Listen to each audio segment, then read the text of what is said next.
মায়ের কাপড় বন্ধ কেচেছি, মাকে অনেক ছোট্ট থাকতে রান্না করে খাওয়াইছি। যখন মা অসুস্থ হয়ে যেত, রান্না করতে পারতো না, যা পারতাম তাই রান্না করে মাকে খাওয়াতাম। মা যদি শরীর খারাপ হতো, বন্ধু গোসল করে কাপড়গুলো ফেলে রাখতো, ওই কাপড়গুলো কেচে সুন্দর করে ধুয়ে বন্ধু রশিতে ঝুলাইয়া দিতাম। এখনো পর্যন্ত মা যদি কিছু চাই রে, পাগল হয়ে যাই। আমার মায়ের চেহারা ব্যক্তিগতভাবে আমি যদি বলি বন্ধু, আমি যদি আমার মায়ের চেহারাটা যদি একটু মলিন দেখি বন্ধু, বিশ্বাস করবেন না, আমার কাছে মনে হয় আমার পুরো পৃথিবী ছোট্ট হয়ে গেছে। কারণ মা হলো এত বড় নিয়ামত, পৃথিবীর সৃষ্টি জগতের শ্রেষ্ঠ নিয়ামত। পৃথিবীর সবাই আপনাকে স্বার্থের জন্য ব্যবহার করবে, কিন্তু মা আপনার স্বার্থ হয়ে জীবনে বেঁচে থাকবে। ঠিক কিনা বলেন? এই জন্য আমি প্রায় সময় বন্ধু একটা গজল বলি, একটু গাই বলি, আরো জোরে বলেন গাই বলি। শোনি শোভনি শুধু মা,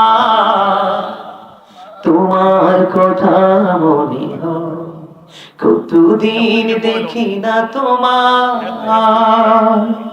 ভুলে কি গেছো আমার, ভুলে কি গেছো আমার, আদর সোহাগ মাগো আর কথা পাবো, কার চলে আমি নিজেকে জড়াবো, কার কাছে ধরবো মিছে বাইনা, তোমার মতো কেহ নাই, শয়নি স্বপনে শুধু মা, তোমার কথা মনে হয়। আমার ভুবন জুড়ে শুধু দুঃখ জ্বালা, কে আর পরাবে আমায় সুখের সীমানা। আমার ভুবন জুড়ে শুধু দুঃখ জ্বালা, কে আর পরাবে আমায় সুখের সীমানা। কপালে কে দেবে আর কাজুদের রুটি, তুমি জেনে ধরায়, শয়নি স্বপনে শুধু মা, তোমার কথা মনে হয়। ইয়া রাসূলুল্লাহ, আমার উপার্জিত সম্পদ আমার বাবা নিজের মতো করে খরচ করতে চায়। ইয়া রাসূলুল্লাহ, আমার উপার্জিত অর্থ আমার বাবা আমার উপার্জিত অর্থগুলো নিজের মতো খরচ করতে চায়। এবার আমার নবীজি একটা ডাক দিয়ে বললেন, শুধু তোমার উপার্জিত অর্থ নয়, তোমার বাবা চাইলে তোমাকেও নিজের মতো করে খরচ করতে পারবে, কাজে লাগাতে পারবে, ইউজ করতে পারবে। তার কারণ হলো তুমি নিজেও তোমার বাবার সম্পদ। তুমি নিজেও কি? তুমি নিজেও তোমার বাবার সম্পদ। এই কারণে আমি আজকে বলবো, যুবক বন্ধু, তোমরা তোমাদের বাবার প্রতি অত্যন্ত সতর্কতার সাথে আলোচনা করতে হবে, তাদের সাথে অত্যন্ত সৎভাবে সুন্দরভাবে আচরণ করতে হবে। কারণ তাদের কলিজায় আগুন দিয়ে যদি তুমি দুনিয়ায় যত ভালো কাজই করো, তুমি কখনোই সফল হতে পারবে না। তুমি একটা হজ করার জন্য টিকিট নিতে হয়, ভিসা লাগাইতে হয়, অনেকগুলো টাকা একত্রিত করতে হয়, কিন্তু তুমি তোমার মায়ের চেহারার দিকে তুমি মায়ের নজর দিয়ে তাকাও, তোমার আমল নামায় আমার আল্লাহ একটা হজের সওয়াব দিবে। জোরে জোরে সুবহানাল্লাহ। শুধু হজের সওয়াব দিবে না, রাসূলকে প্রশ্ন করা হলো, ইয়া রাসূলুল্লাহ, ইয়া হাবিবাল্লাহ, নবী গো, ও প্রাণের নবী গো, ইয়া রাসূলুল্লাহ, যদি প্রতিদিন মায়ের চেহারার দিকে যদি 100 বার তাকায়, আমার নবীজি বললেন, যদি প্রতিদিন মায়ের চেহারার দিকে 100 বার তাকাও, তাহলে তোমার আমলনামায় 100 হজের সওয়াব দেওয়া হবে। মা বাবার কলিজায় যদি আগুন দেই, উপায় আছে? আমার রাসূল বলেছেন, হতভাগা সেই, হতভাগা সেই, হতভাগা সেই। কে গো সেই হতভাগা নবী? আমার নবীজি বললেন, পিতামাতা দুইজন বেঁচে আছে অথবা একজন বেঁচে আছে, মা বেঁচে আছে অথবা বাবা বেঁচে আছে। আমাদের মধ্যে অনেকে আছে না, মা আছে বাবা নাই। অনেকের বাবা আছে মা নাই, কারো আবার বাবা মা দুজনে আছে, আবার কারো বাবা মা দুজনের একজনও নাই। আমার রাসূল বলেছেন বাবা আছে মা নাই, মা আছে বাবা নাই, অথবা দুইজন নাই অথবা দুইজন আছে। বন্ধু বাবা মা দুজনের একজনকে পায়, সে পেয়ে যদি তাকে আদর দিয়ে যত্ন দিয়ে মায়া দিয়ে যদি আল্লাহর দিদার প্রাপ্ত বান্দাদের আল্লাহর দিদার প্রাপ্ত বান্দাদের অন্তর্ভুক্ত হতে না পারে, তাহলে তার চেয়ে বড় হতভাগা আর কেউ হতে পারে না। ঠিক না বলেন? এখন দেখবেন বিশেষ করে ছেলেরা বিয়ের পরে বাবা মার অবাধ্য হয়ে যায়। ছেলে যখন চাকরি করে, আমি নিজে অনেক জায়গায় দেখেছি, ছেলে যখন চাকরি করে মাস শেষে যখন বেতন পায় অনেক নাস্তা পানি ফল ফ্রুট নিয়ে আসে কি আসে না? আপনাদের এই গ্রামে আছে কিনা আমি জানি না। ও বন্ধু, আমাদের আশেপাশে অনেক ছেলে আছে, এমন কিছু জিনিস আছে মা দেখলে যদি খেয়ে ফেলে, মার অগোচরে লুকিয়ে বিবির কাছে দিয়ে দেয়। আছে না নাই? আপনাদের এখানে হয়তো আছে কিনা জানি না, আমি দেখিয়েছি মাকে ভয় পায়, বাচ্চাকে পর্যন্ত মাকে আড়াল করে খাওয়ায়। অথচ বন্ধু হাদিস শরীফের মধ্যে এসেছে এক কাঠুরিয়া রাখাল, এক কাঠুরিয়া কি করতেন, প্রতিদিন তিনি পাহাড়ে যেতেন কাঠ কাটতে, কাঠ কেটে কেটে তিনি বাড়িতে আসতেন, বাড়িতে কাঠ কেটে আসার পরে তার ঘরে একটা দুধের প্রাণী ছিল, প্রতিদিন তিনি দুধ দহন করে বাবা মাকে আইসাই আগে খাওয়াতেন। এটা হাদিস শরীফ বন্ধু। একদিন কি করলেন, কাঠ কাটতে কাটতে কাটতে কাটতে কাটতে কাটতে বন্ধু দেরি হয়ে গেল। যুবক সবাইকে বলছি তোমরা হৃদয় খুলে শোনো, কারণ তোমাদেরকে নিয়ে যত টেনশন তার কারণ হলো আগের যুগের বাবারা, এই যে মুরব্বী যারা আছে এখনো মা বাবার কথা বললে কান্দে, ওই যে দেখো মায়ের কথা বলতে দেরি কেঁদেছে, ওই যে আমার চাচাও কেঁদেছে, ওইটাও কেঁদেছে, মায়ের কথা বলতে দেরি। মা যে কত বড় ধন রে, যার মা নাই তার মতো অসহায় পৃথিবীতে আর কেউই নাই। কারণ পৃথিবীর বুকে সন্তানের একমাত্র হৃদয়ে, সন্তানের মন, সন্তানের দুঃখ বোঝার দুইজন আছে, এর মধ্যে প্রথম হলো মা, তারপরে হলো বাবা। বন্ধু হৃদয় খুলে শোনো গো, মা বাবাকে ভালোবাসতে পারলে তোমার লাভটা কেমন হবে? বন্ধুরে আমার, তোমার লাভ কেমন হবে? এই হাদিস শরীফটা আমি আরেকটু মজা করে বলি বন্ধু, মূল থেকে বলি। এই হাদিস শরীফটার তিনটা অপশন আছে। কয়টা? বুখারী এবং মুসলিম শরীফের মধ্যে এসেছে হাদিস কানা। বনি ইসরাইলের তিনজন লোক সফরে বের হলো, সফরে যখন বের হলো, সফরে বের হওয়ার পরে তারা সফর করতে করতে রাত্র হয়ে গেল। রাত্র যখন হয়ে গেল, তারা পাহাড়ের গুহার মধ্যে অবস্থান করলো। যেই পাহাড়ের গুহার মধ্যে ঢুকলো, যেই দরজা দিয়ে অবস্থান করলো, যেই দরজা দিয়ে, এই দরজা বরাবর একটা পাথর ধসে পড়লো। এত বড় পাথর যেটা পৃথিবীর কারো কোনো ক্ষমতা নেই পাথরটা সরাইবার। এবার তিনজন ভিতরে, গুহার ভিতরে, বন্ধু দরজার বাহিরের সাইড দিয়ে বিশাল বড় পাথর ধসে পড়লো। কেউ তো জানে না এটার ভিতরে তিনজন মানুষ পড়ে বিপদে পড়ে আছে। কয়জন? তিনজন মানুষ বিপদে পড়ে আছে রে। কে রে তাদেরকে সাহায্য করবে? কে রে তাদের ডাক শুনবে? কার কাছে ডাকবে? কাকে বলবে? এমন তো কেউ নাই, পৃথিবীর কোন মানুষ জানে না। এই পাহাড়ের পাথরের, পাহাড়ের গুহার মধ্যে পাথর দ্বারা বিপদে পড়ে আছে। হাদিস শরীফের মধ্যে এসেছে এই পাথরটা সরাইবার পৃথিবীর কোনো যন্ত্র নাই, কোনো শক্তিশালী কেউ নাই এই পাথরটা সরাইবার। কিন্তু এবার এই তিনজন মিলে বুদ্ধি করলেন, তিনজন মিলে চিন্তা করলেন যে আমরা জীবনে স্পেশাল কি আমল আছে রে, ওই আমলের উসিলা দিয়ে আমরা আল্লাহর কাছে কি করব? দরখাস্ত করব, উসিলা দিয়ে দরখাস্ত করব। এই দরখাস্ত করলে হয়তো উসিলায় আল্লাহ আমাদেরকে মুক্তি করবে।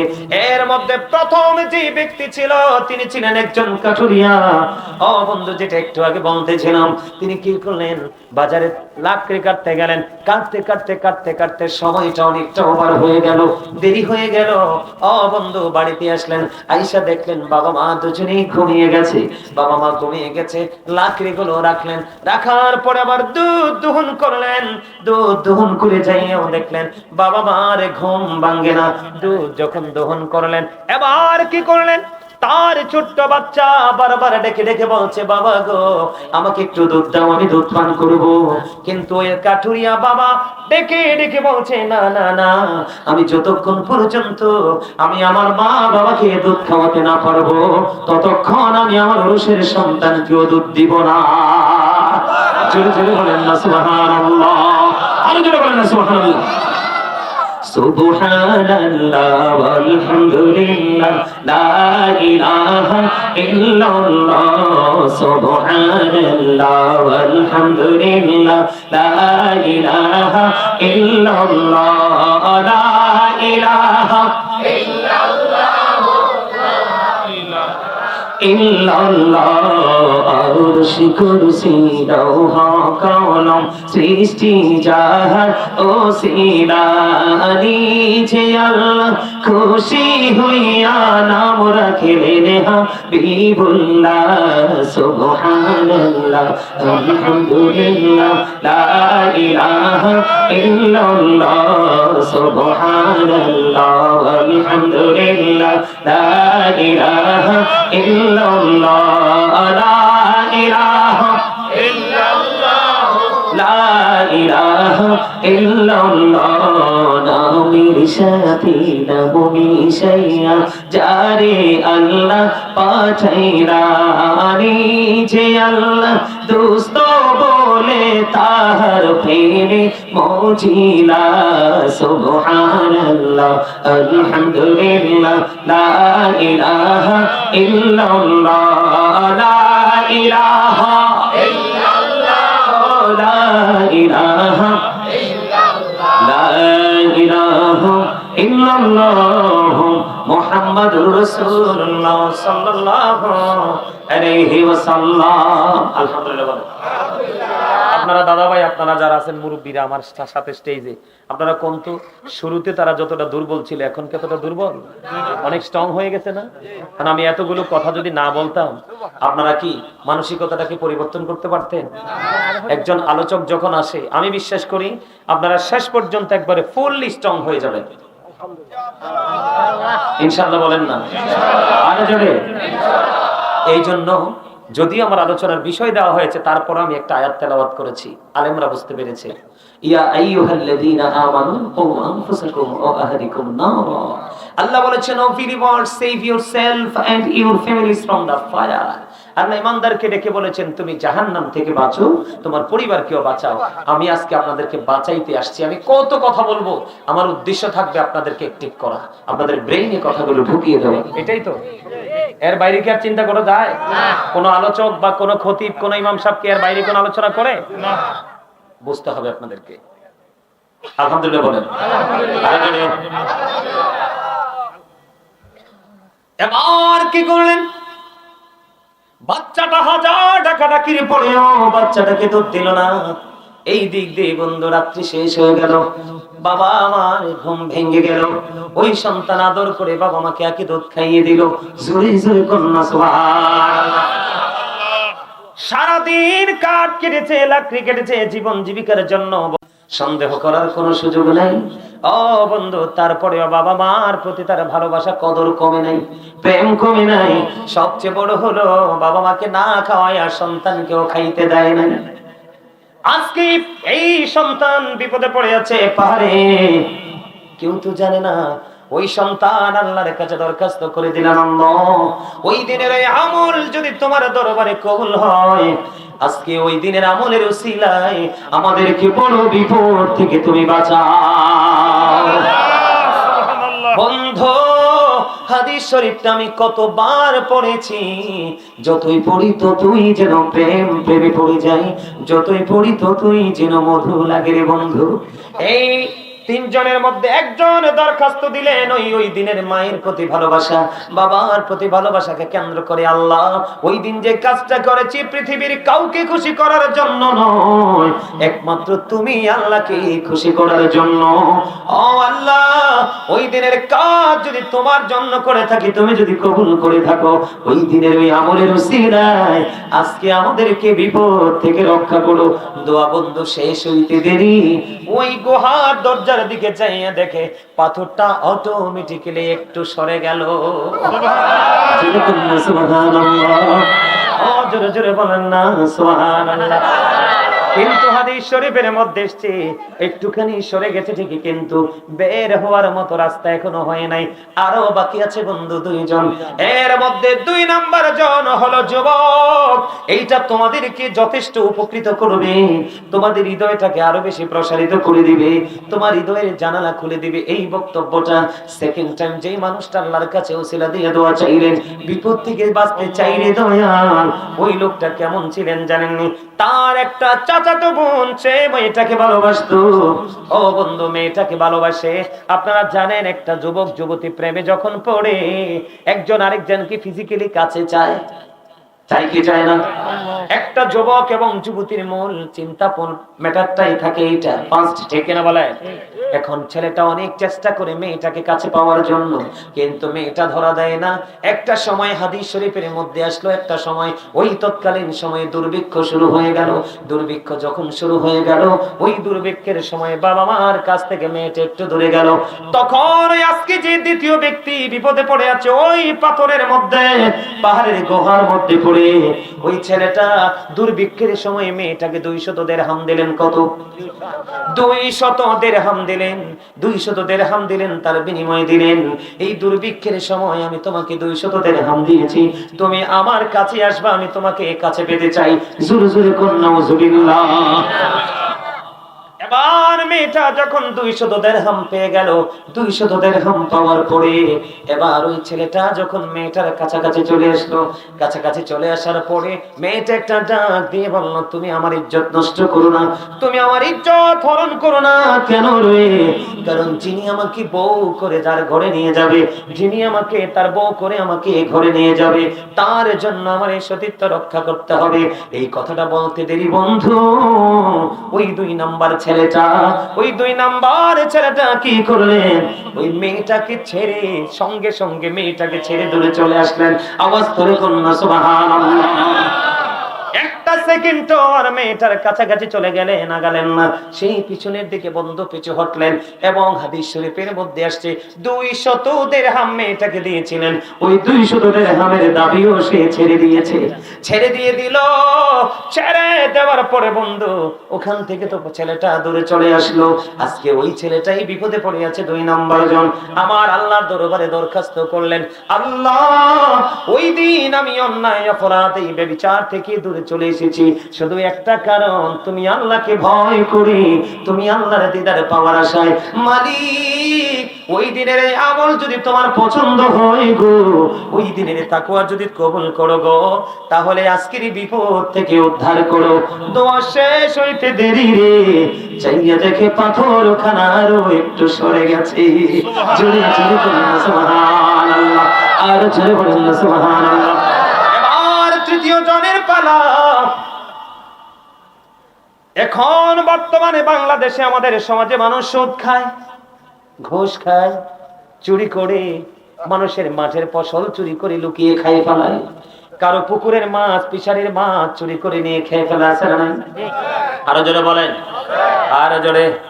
যেমন এটার বক্তব্য গিয়ে, আমি আমার বাড়িতে বন্ধু অনেক ফলের গাছ আছে, ওই ফলগুলো বড় হইতে দেয় না, সামান্য ছোট্ট ছোট্ট জলপাই পর্যন্ত আমরা গাছ থেকে আইনা খাইতে পারি না। এগুলো মানুষগুলো নিয়ে যায়, এগুলো কার হক? আমার হক। কথা কয় না কেন? এইরকম আপনাদের সমাজে এরকম লোক আছে না নাই? হক নষ্ট করে। বৃষ্টি হলো, আপনি ছাগল পালেন 8টা, কয়টা? কিন্তু আপনি বৃষ্টিতে, ছাগল তো বৃষ্টি সহ্য করতে পারে না। আরেকজনের কাঁঠাল বাগান আছে, চুরি করে আপনি কাঁঠালের ডাল কেটে এনে রাতের বেলা ছাগলকে দিয়ে দিলেন, ছাগল খেয়ে ফেললো। এখন আপনি কি ভালো করছেন না খারাপ করছেন?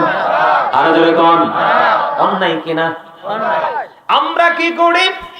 আর ওই বিপদগ্রস্ত তৃতীয় জন তিনি কি করেছে দেখেন। তিনি ছিলেন একজন মালিক।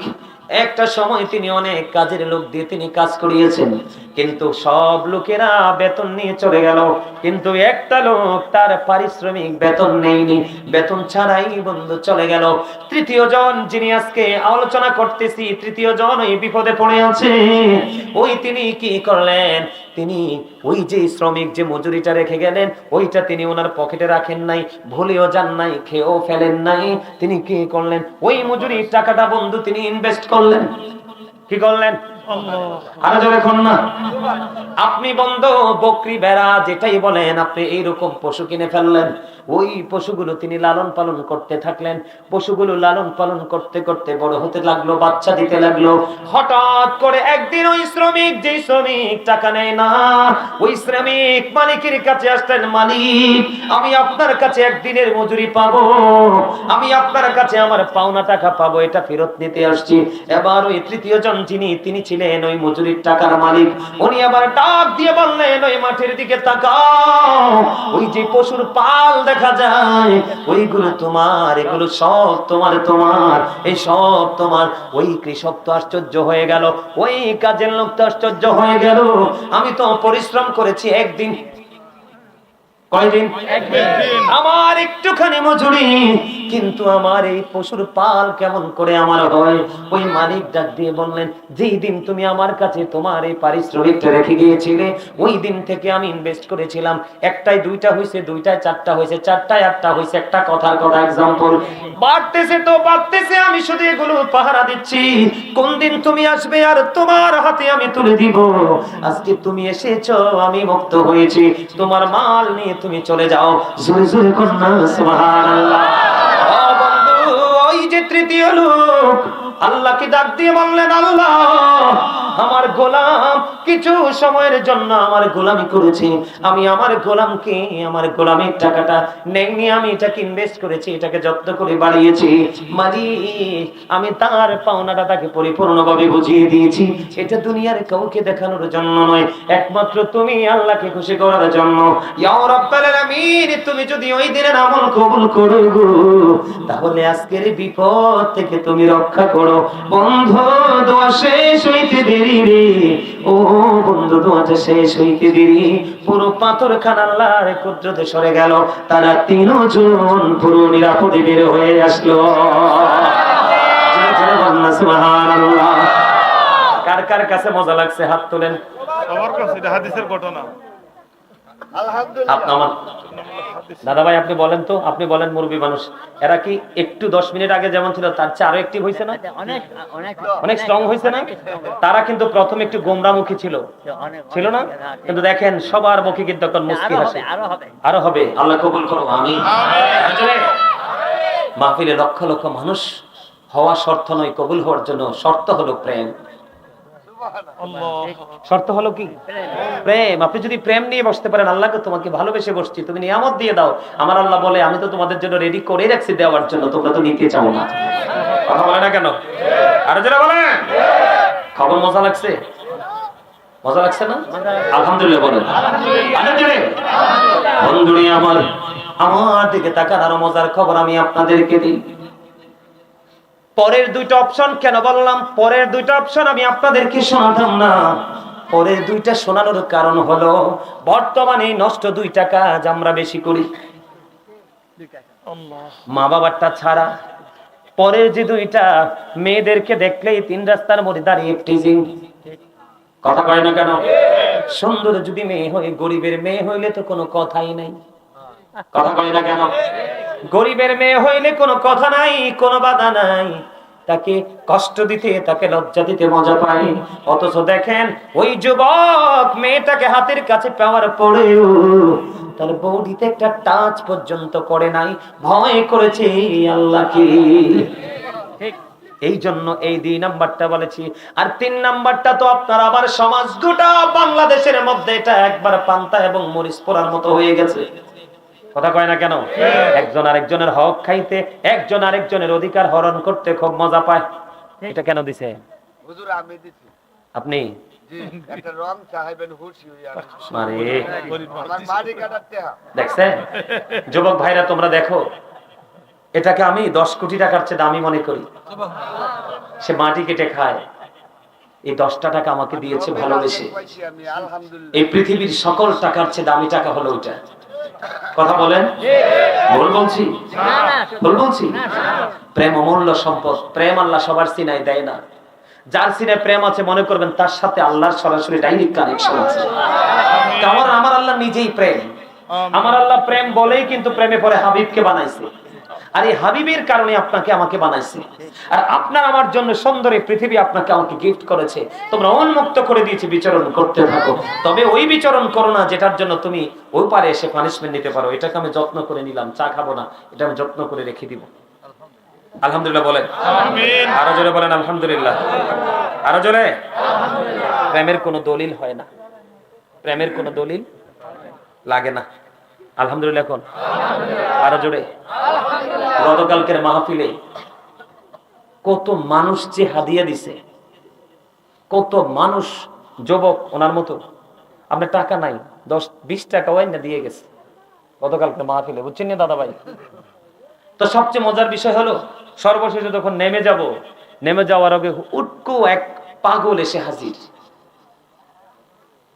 আয়েশার সামনে দাঁড়াইলো, দাঁড়ায় বলতেছে যে টাকা দেন। কি দেন? 100 টাকা দিছি। কত টাকা? 100 টাকা দিছি। মনে হয় যে এত বেশি খুশি হয়েছে, পৃথিবীর শ্রেষ্ঠ খুশি হওয়া মানুষ মনে হয় কালকে ওই মুহূর্তে সে ছিল। আলহামদুলিল্লাহ বলেন, আরো জোরে। আপনারা মনে রাখবেন, the rich are not always happy. ধনীরা সব সময় সুখী নয়, ধনীরা সব সময় সুখী না। তার কারণ কি? The man is rich but characterless. কথা কয় না? ম্যাক্সিমামই ধনীরা চরিত্রহীন। কথা কয় না? আর গরিবদের ক্ষেত্রে যদি বলি, the poor are born to suffer. গরিবরা জন্মগ্রহণ করেছে দুঃখ ভোগের জন্য। তবে the man is poor but honest, কারণ honest is the best policy. সততাই সর্বোত্তম পন্থা। কথা কয় না কেন? আমি আপনাদেরকে বলি,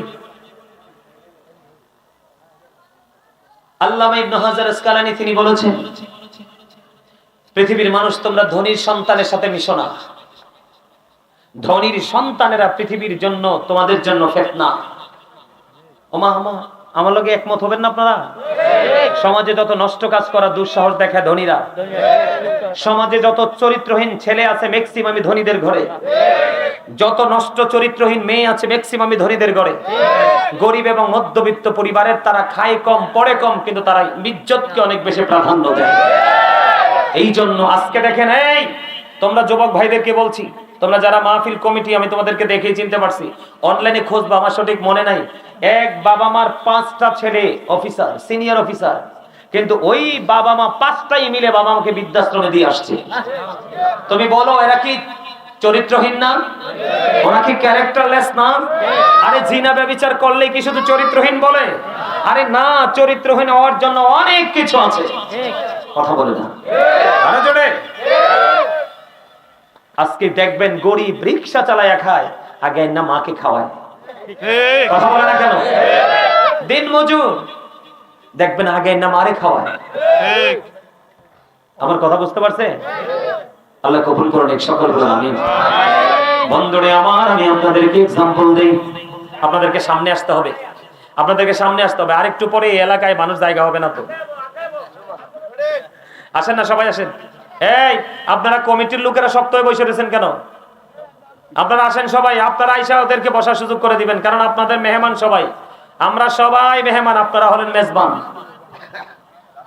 আসেন সবাই, আসেন সবাই, সামনে আসেন। একবারে চাইবা চাইবা বসেন, যেন আপনাদের বারবার যেন বলতে না হয়, আপনাদের বারবার যেন নড়াচড়া করতে না হয়।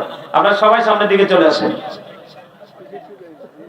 এই তো মাশাআল্লাহ, thank you, thank you, thank you. ঠিক আছে, সবাই সবাই আপনারা আসেন, পিছনে থাকেন না কেউ। আপনারা যত সামনে বসবেন, মসজিদে যান, মাহফিলে যান, সামনে মজা বেশি, পিছনে মজা কম। বন্ধুরে আমার দিকে তাকান।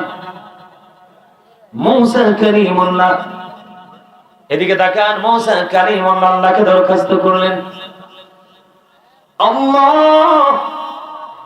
আমি মুসার সাথে বন্ধু হয়ে কে গো জান্নাতে যাবে আমার এই কওমের মধ্যে? আল্লাহ রাব্বুল আলামিন মুসা কালিমুল্লাহকে জানিয়ে দিলেন, মুসা রে, তোমার সাথে যে জান্নাতে বন্ধু হয়ে যাবে তার নাম হলো আলী বিন মুআফিক। থামছেন কেন? সুবহানাল্লাহ তো বলবেন। কি আলী বিন মুআফিক এবার মূসা কালিমুল্লাহ আলী বিন মুআফিকের সন্ধানে বের হলেন, বলো কি চলে গেলেন। যাওয়ার পরে যাইয়া দেখলেন, ছোট্ট করে বলছি কারণ আমার আরেকটা টপিকস বাকি আছে বন্ধু, কারণ আমি বাবা মার প্রতি সন্তানের কর্তব্যটা কেমন এটা নিয়ে আলোচনা করি, এরপরে সন্তানের প্রতি বাবা মার কি কর্তব্য সেটা আমি পরে বলবো। এবার মূসা কালিমুল্লাহ কি আলী বিন মুআফিকের খবর পেয়ে গেল। খবর পাওয়ার পরে আবার চাইয়া দেখলেন আলী বিন মুআফিক একেবারে বিশ্রী, কালো, একেবারে বিশ্রী চেহারার মানুষ। সে একজন গোস্ত বিক্রেতা, কসাই। আলী বিন মুআফিককে দেখে মূসা কালিমুল্লাহ আশ্চর্য হয়ে গেল, এত বিশ্রী, এত কালো, এই মানুষের জীবনে কি এমন আমল আছে, এই মানুষের জীবনে কি এমন আমল আছে যে আমল দ্বারা সে আমি মূসার সাথে বন্ধু হয়ে জান্নাতে যেতে পারবে। সুবহানাল্লাহ। এবার মূসা কালিমুল্লাহ কি করলেন, তার পুরো ব্যাপারটাকে পরিদর্শন করলেন, নিবিড়ভাবে পর্যবেক্ষণ করলেন। করার পরে সর্বশেষে ওই আলী বিন মুআফিক তার বাড়ির দিকে রওনা হলো। মূসা কালিমুল্লাহ তার সঙ্গে গেলেন। যাওয়ার পরে যাইয়া দেখলেন ওই আলী বিন মুআফিকের মা এতটাই বৃদ্ধ, গায়ের মধ্যে একটা মাছি বসলে মাছি পর্যন্ত সরাইতে পারবে না, তাড়াইতে পারবে না। ও বন্ধু, যত্ন সহকারে মাকে রেখে আসলেন। ওখান থেকে তিনি বাড়ি গেলেন। যাওয়ার পরে তিনি গোশত রান্না করলেন, মায়ের জন্য রুটি বানালেন। রুটি বানাইয়া মাকে খাওয়াইয়া তারপরে নিজে ফ্রেশ হওয়ার জন্য গেলেন। এই দিক দিয়ে মূসা কালিমুল্লাহ তো ব্যাপারটা দেখতেছে। মূসা কালিমুল্লাহ দেখলেন মা দোয়া করতেছে আল্লাহর দরবারে। বন্ধু, আল্লাহর দরবারে মূসা কালিমুল্লাহ দেখতেছেন দোয়া করতেছে বুড়িমা। এবার মূসা একটা ডাক দিয়ে বললেন, বুড়িমা তুমি বলো তুমি কি দোয়া করো। এবার ওই বুড়িমা ডাক দিয়ে বলেন, আপনি কে গো? কই আমি সামানা তোমাদের নবী মূসা। জোরে কন্না সুবহানাল্লাহ। আমি মূসা। কই নবী গো, আমার সন্তানটা আমাকে এত আদর করে, এত ভালোবাসে, সারাদিন গোশত বিক্রি করলো, ছেলেটা বড় ক্লান্ত হয়ে গেল। তারপরে বাড়ি ফেরার পরে সন্তান আগে খাইলো না, সন্তান আগে গোসল করলো না। আমি মায়ের জন্য খাবার রেডি করে খাওয়াইয়া আমার সন্তান আমাকে এখানে রেখে চলে গেল। এই কথা বলার পরে ওই বুড়িমা ডেকে ডেকে বললেন, নবী গো, আমার ছেলে আমাকে এত বেশি ভালোবাসে, আমি প্রতিদিন আল্লাহর কাছে দোয়া করি, আল্লাহ আমার এই ছেলে আলী বিন মুআফিককে তুমি আমার নবী মূসার বন্ধু বানাইয়া জান্নাতে নিও। এবার মূসা কালিমুল্লাহ একটা ডাক দিয়ে বললেন, ও বুড়িমা, বুড়িমা আমি আল্লাহর কাছে জানতে চেয়েছিলাম আমার সাথে জান্নাতে কে বন্ধু হয়ে যাবে। রে বুড়িমা, তোমার দোয়া আমার আল্লাহ কবুল করেছে, তোমার সন্তানকে আল্লাহ কবুল করেছে। আমি খবর পেয়েছি তোমার সন্তান আমি নবীর সাথে বন্ধু হয়ে জান্নাতে যাবে। কিসের কারণে? মায়ের খেদমতের কারণে। ও বন্ধু, মা যখন, মায়ের সাথে আপনি এমন ভাবে চলতে হবে উফ শব্দটা যেন করতে না পারে। মার যখন যেটা কাপড় লাগবে দিবেন, খাবার লাগবে দিবেন, ওষুধ লাগলে দিবেন। মার যদি মনে চায় ঘুরবে, আপনি ঘুরতে নিয়ে যাবেন। মায়ের পাগল একজন, 1 বছর নয়, 2 বছর নয় বন্ধু, বছরের পর বছর।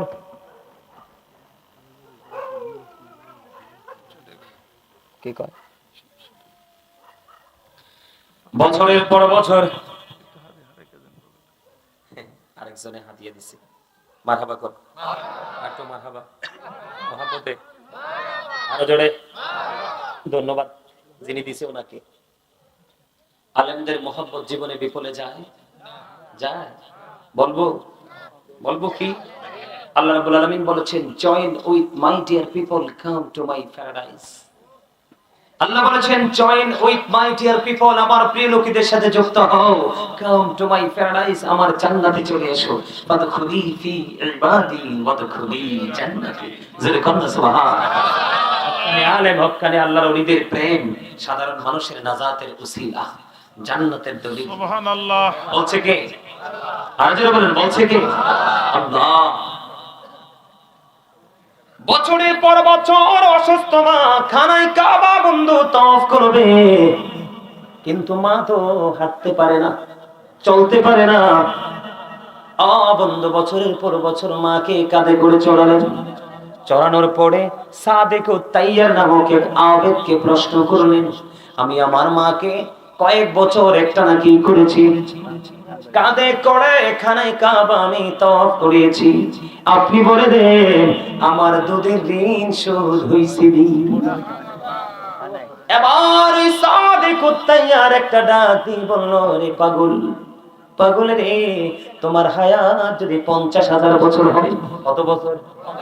তোমার হায়াত যদি 50,000 বছর হয় রে, এই 50,000 বছর যদি তুমি তোমার মাকে কাঁধে করে চড়াও কি করে? 50,000 বছর যদি তুমি তোমার মাকে কাঁধে করে চড়াও, খানায় কাবা তওয়াফ করো, তারপরেও তুমি যে একটা রাত্রিতে, নিঝুম রাত্রিতে মায়ের স্তন চেপে ধরে দুধ পান করেছো, এই একটা রাত্রে দুধ পানের ঋণ শুরু হবে না। মায়ের দাম কত বুঝতে পারছেননি? আরো জোরে বলেন, মায়ের দাম কত বুঝতে পারছেননি? বন্ধু আরেকটু হৃদয় খুলে শোনো গো, মা বাবার প্রেম কত মধুর। কি কি কয়? হাতে কি কয় শোনেন না? প্রয়োজনই হলে বলি, এই বিষয়টা কি আলোচনা করা দরকার না? এই যেটা নিয়ে করতেছি, কথা বলেন না? কারণ আপনি তো জানেন নামাজ বেহেশতের চাবি। খেয়াল করবেন, নামাজ কি মিফতাহুল জান্নাতি। কথা বলেন না কেন? নামাজ কি জান্নাতে? নামাজ মুমিনের জন্য মেরাজ, নামাজ মুমিনের জন্য নামাজ জান্নাতের চাবি। নামাজের মাধ্যমে নষ্ট কাজ থেকে বাঁচা যায়, এটা সূরা আনকাবুতে আল্লাহ বলেছেন। তো এখন নামাজ যদি জান্নাতের চাবি হয়, এখন জান্নাত তো মায়ের পায়ের নিচে। জান্নাত কি পায়ের নিচে। এখন আপনি জান্নাত পাওয়ার পরে না গেট খুঁজে বের করবেন? গেট খোলার পরে না তালা, তালার পরে না চাবি? তাহলে আপনার এটা আগে দরকার না টেকসই করার? কথা বলে না কেন? আরে জোরে। এই জন্য আপনাদেরকে বুঝতে হবে এটা আগে দরকার। কারণ আপনি নামাজ, রোজা, হজ, যাকাত সব করেছেন, কিন্তু মা বাবার সাথে ভালো সম্পর্ক রাখেন। এই যে গত শবে বরাত গেল 14 তারিখ, কত তারিখ? 14 তারিখ। শবে বরাতের রাত্রিতে আল্লাহ সবাইকে ক্ষমা করে দিয়েছে, কিন্তু পিতামাতার অবাধ্য সন্তানকে আল্লাহ ক্ষমা করে নাই, করবেও না। তাদের সাজা দুনিয়াতে তো যেটা হয় হবে, পরকালেও বাজেট আছে তাদের জন্য সাজা। নাউজুবিল্লাহ, নাউজুবিল্লাহ বলেন না? তাহলে আপনাদের বাবা মার সম্পর্কে ভালো আর ধারণা থাকা দরকার কিনা? তাদেরকে সেবা করার দরকার কিনা?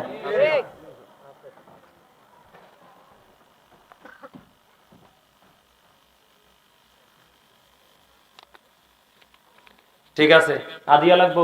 এই আকাশ ভাই, গজল গাইলে হাদিয়া লাগবো কিন্তু। আলহামদুলিল্লাহ বলেন। মানে আসার পরে বলছো তো শান গাইতে হইবে। আমি একজন লেখক, আমার সিনাই গজলের অভাব নাই, আপনারা শুনবেন। তবে আমার বিষয়টা একটু গোছাই, গোছানোর পরে একটা না কতগুলো গজল গাইবো, তারপরে মজা দেব, ঠিক আছে? মানে আলোচনার মাঝখানে ডিস্টার্ব করি না, আলোচনাটা গোছাই ফেলি। বন্ধুরে আমার, আমার দিকে তাকান যুবক, তোমরা একটু খেয়াল করো মা বাবার ওজন কত। হাদিস শরীফের মধ্যে এসেছে হযরত জুরাইজ এমন একজন আল্লাহওয়ালা ছিল। বুখারী শরীফের হাদিস, লম্বা হাদিস, এটা হাদিসের একটা অংশ বিশেষ। একজন যুবক, আল্লাহওয়ালা যুবক, ও বন্ধু, যার নাম হলো জুরাইজ। তিনি এমন একজন আল্লাহওয়ালা, তিনি এমন একজন বুজুর্গ ছিলেন। বন্ধু, আপনি আমি যেমনে জামাতে নামাজ পড়ি, আপনি আমি যেমনে ঐক্যবদ্ধ হয়ে আমল করি, ওই জুরাইজ একত্রিত ভাবে আমল করে তিনি মজা পাইতেন না। লোকালয় থেকে অনেক দূরে তিনি একটা হুজরা বানালেন মাটি দিয়া, ওটার মধ্যে তিনি আমল একাকী আমল করে আল্লাহর সাথে গোপন গভীর প্রেমের ডুরি লাগায়। সুবহানাল্লাহ বলেন, আর জোরে বলেন না সুবহানাল্লাহ। হযরত জুরাইজ একদিন কি করলেন, নামাজরত অবস্থায় ঠিক এই সময়ে তার মা গেল। মা গভীর খেয়াল করেন, যুবক ভাই তোমরা শোনো, মা যখন চলে গেল ওই সময় জুরাইজ নামাজের নিয়ত বেঁধে ফেলেছে। এখন জুরাইজ তো নামাজ পড়ে, হুজরার বাহির থেকে মা এসে ডাকে, বাবা জুরাইজ, আমি মা এসেছি রে, একটুখানি দেখা করব, তুমি দেখা দাও।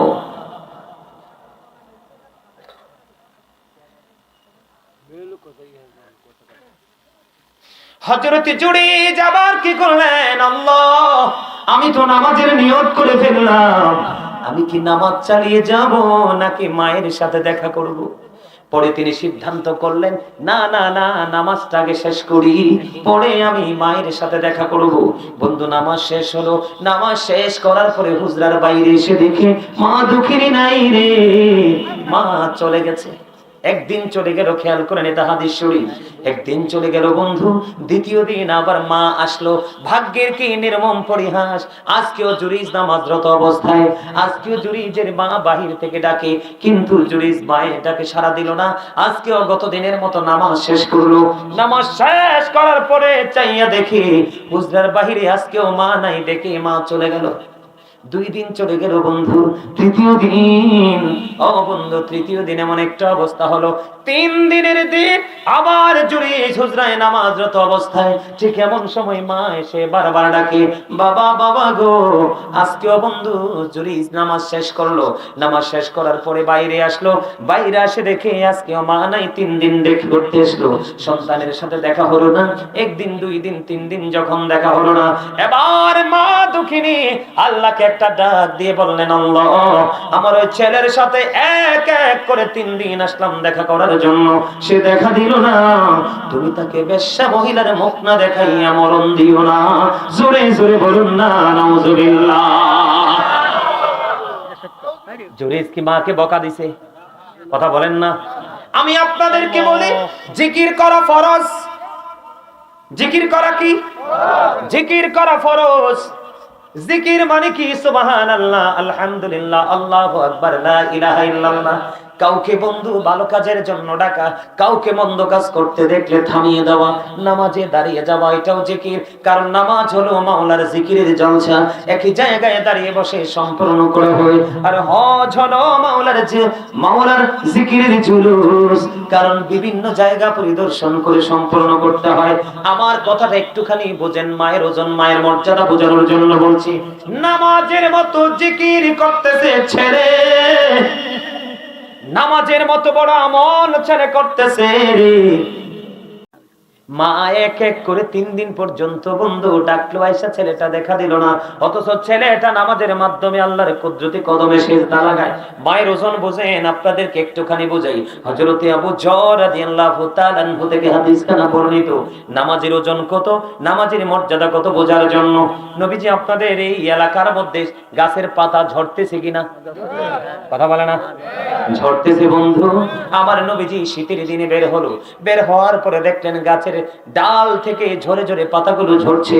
এই দৃশ্য দেখে নবীজি গাছের ঢাল ধরলেন, ধরার পরে আবু যরকে একটা ডাক দিলেন, এই কালামিয়া, মোবাইলটা পকেটে ঢুকা, তুই একটু দুষ্ট, এই সাদাটারে বারবার ডিস্টার্ব করছ, আমি দেখছি। আরে আপনারা কথা কন কেন, এটা আমার ব্যাপার, চাচা কথা কইেন না। যেতক্ষণ আমি থাকবো এখানে, আমি যা করার করবো, আপনারা শুধু শুনবেন, ঠিক নি দাদা?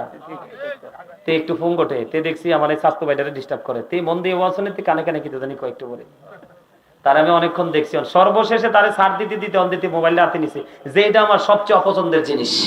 মোবাইল হচ্ছে বিষাক্ত একটা সাপ, এই সাপের সবল যাকে দিয়েছে তার লাইফ শেষ। ওঝা নাই, সেই সাপের বিষ নামানোর ওঝা পৃথিবীতে আসে নাই।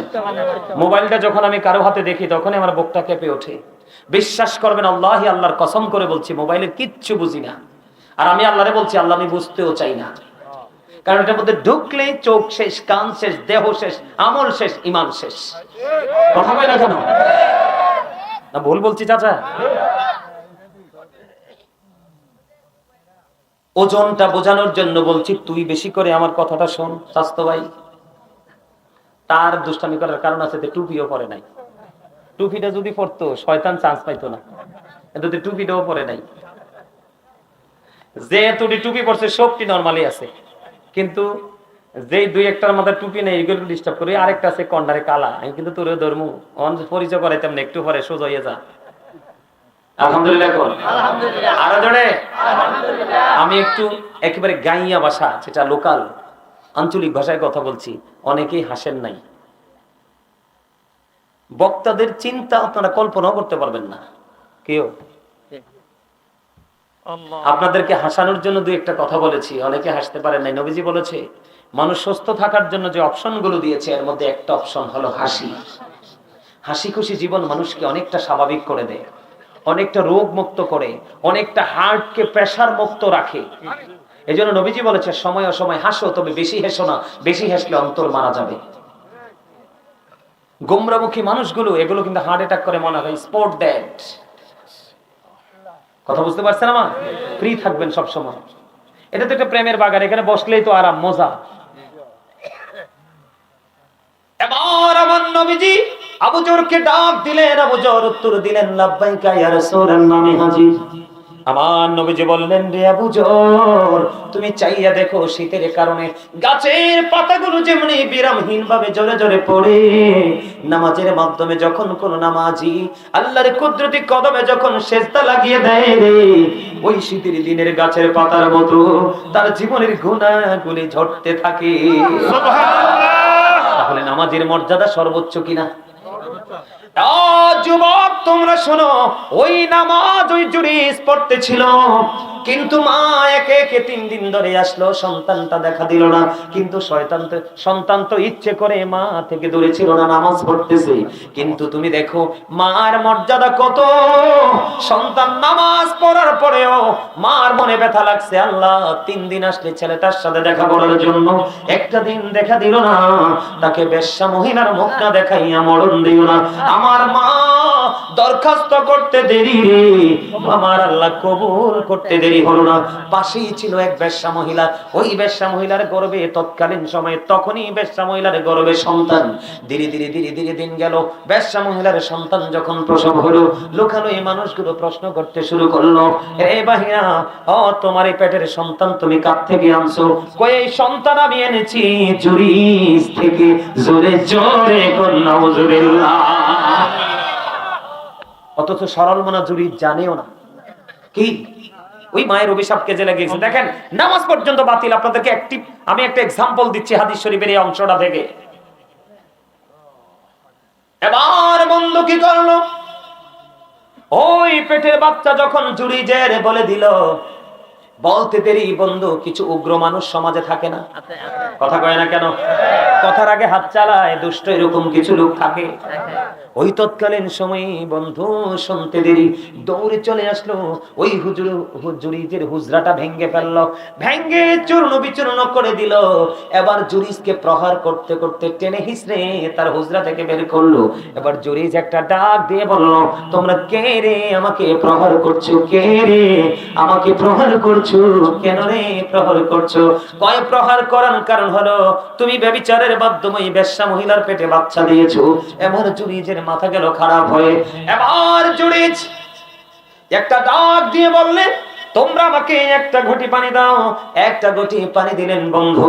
একটা ঘটি পানি দেওয়ার পরে এবার জুরিজ বললেন, আমি ওযু করে 2 রাকাত নামাজ পড়ি। তিনি ওযু বানাইয়া 2 রাকাত নামাজ পড়লেন। নামাজ শেষ করার পরে এবার একটা ডাক দিয়ে বললেন, ওই যে বেশ্যা মহিলার বাচ্চাটা কোথায়, আমার কাছে নিয়ে আসো।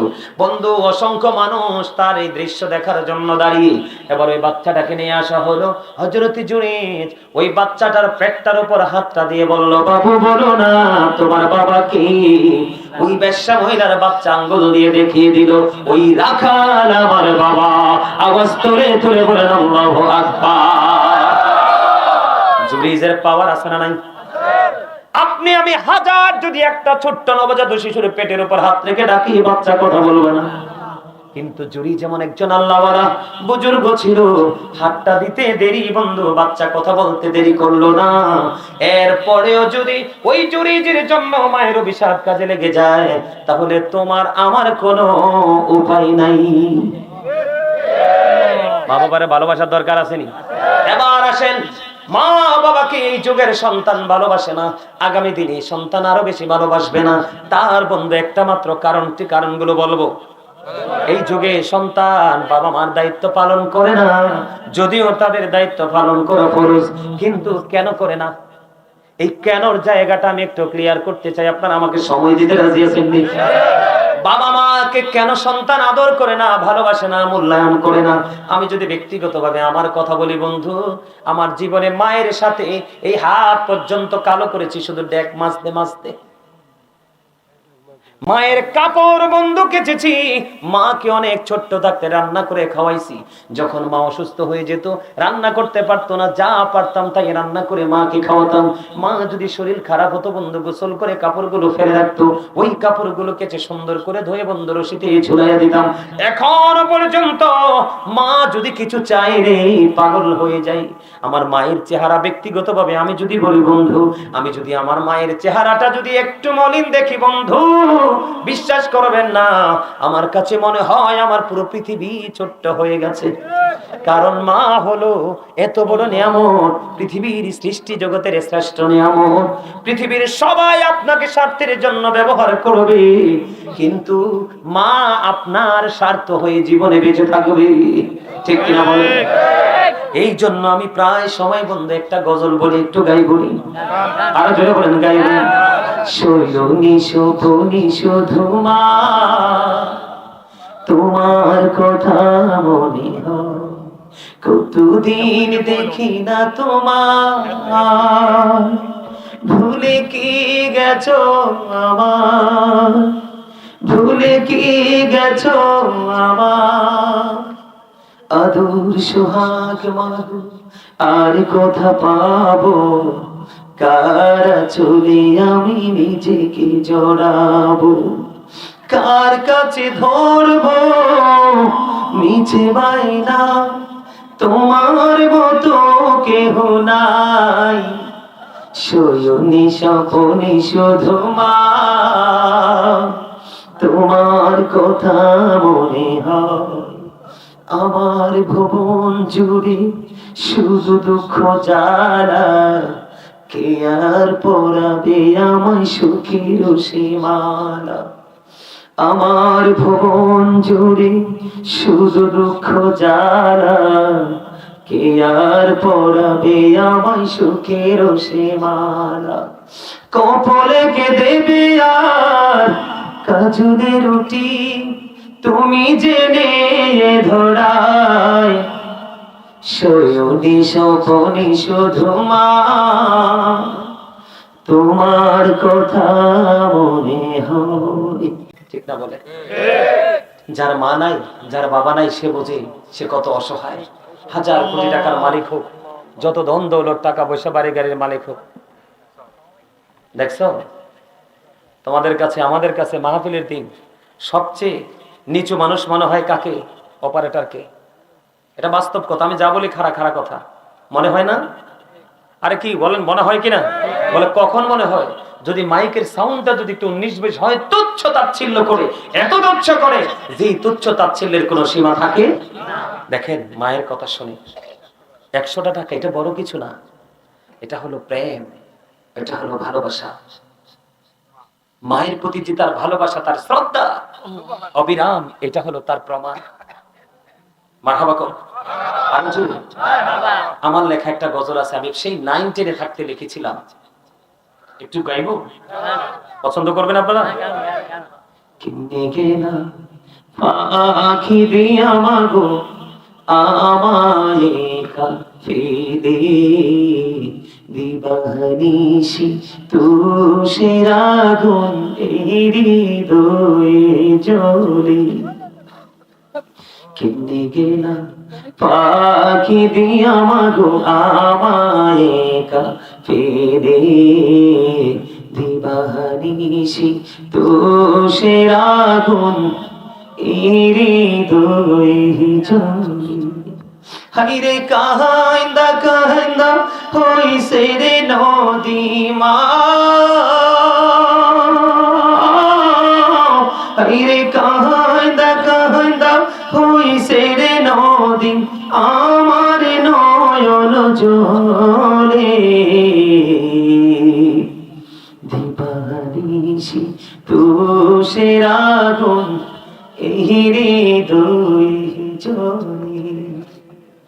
আমি সবেদনা ভইলা গো যাইতাম মায়ের আদর পেরে, সেই মায়া আমায় ছেড়ে গেছে চিরদিনের তরে।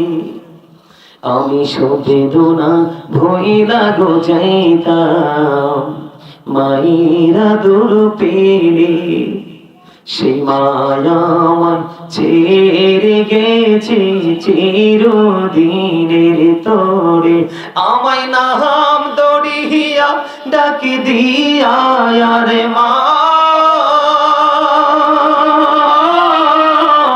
আমায় নাম দড়িয়া ডাকি দিয়া কে নিবে রে ঘরে,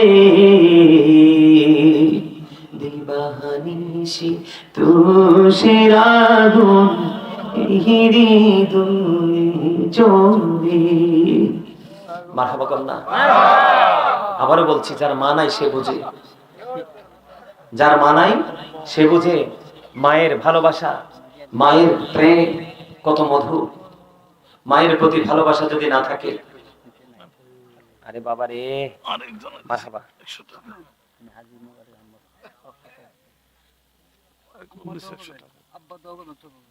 দোয়া করব করব করব। হাজি অবসরপ্রাপ্ত আলহাজ মোবারক হোসেন সাহেব বাবা মা মায়ের শানে গজল শুনে 500 টাকা হাদিয়া দিয়েছে। মারহাবা বলেন না আরো জোরে। ওনার নাতি একজন কোরআনে হাফেজ, উনি হাদিয়াটা দিছে আমাকে। কাকে কাকে ভালোবেসে দিছে না? কিন্তু বাবা মার জন্য আল্লাহ রাব্বুল আলামিন এটার বিনিময়ে সওয়াব কিন্তু বরাদ্দ দিয়ে দিয়েছেন। আরো জোরে আমিন, আরো জোরে আমিন। আল্লাহ কবুল করে নিক, সকলে বলেন আমিন। আর একটু মহব্বতে বলুন আমিন। সম্মানিত উপস্থিতি, মা বাবা এমন একটা নিয়ামত, এই নিয়ামতের কথা বলে শেষ করা যায় না। আমার সাথে আমার একটা পিচ্চি আসছে, আপনারা দুজনকে দেখে মনে করছি যে আপনার ছোট ভাই নুরু ভাই, ওনার ছোট ভাই নুরু ভাই দিয়েছেন 100 টাকা। মারহাবা বলেন। আমার সাথে একটা পিচ্চি আসছে, তার সবচেয়ে বেশি ওই যে দেখেন এই একটা বসে রয়েছে, এটার কিন্তু মা নাই, এটার ছোট্ট ফালে এটার মা মরে গেছে। যখন মায়ের ওয়াজ করি তাকাই থাকে। তার মোবাইলে আমি যে গজলটা আপনার একটু আগে গাইলাম না, আমার লেখা, এটা অনেক মজা পাবেন, অনলাইন থেকে শুনবেন, অনেক মজা পাবেন। তবে নির্জনে নীরবে শুনবেন, লোকালয়ের মধ্যে শুনলে কোনো মজা পাবেন না। ওর মোবাইলে রিংটোন দেওয়া আছে আমার লেখা এই গজলটা, কল দিলে কেউ ওটা বেজে ওঠে। সম্মানিত উপস্থিতি, আমার আরেকটা গজল আছে যেটা আপনাদের সবার পরিচিত। আমার সাথে আরেকটা পিচ্চি আছে, ওর খুব পছন্দ। আমি আরেকটা গজল, এই গজলটা একটু শোনাবো, কারণ আমার মায়েরা অনেকে এখানে আছে, আমি শুনেছি। আমার আরেকজন চাচা দিয়েছেন 100 টাকা হাদিয়া। মারহাবা বলেন। আমি আমার মা বোনদেরকে বলছি, আমার কাছে খবর এসছে আপনাদের প্যান্ডেলে নাকি আমার মা বোনদের বসার জায়গাও নেই। আপনাদের সবাইকে বলবো নিজ নিজ দায়িত্বে একটু কাছাকাছি হয়ে বসে সবাইকে একটু বসার সুযোগ করে দিন, সবাইকে একটু বসার সুযোগ করে দিন। আমার একটা গজল আছে মায়ের শানে, গাইবো একটু। তোমরা কই পাবি অমূল্য রত আমার মায়েরই মতন রে, নাই দরদি। তোরা কই পাবি অমূল্য রত, সবাই তোরা কই পাবি অমূল্য রত আমার মায়েরই মতন রে, নাই দরদি। বিজা জাগায় মায়ে শোয়া, শুকনা জাগায় আমায় রাইখা গো,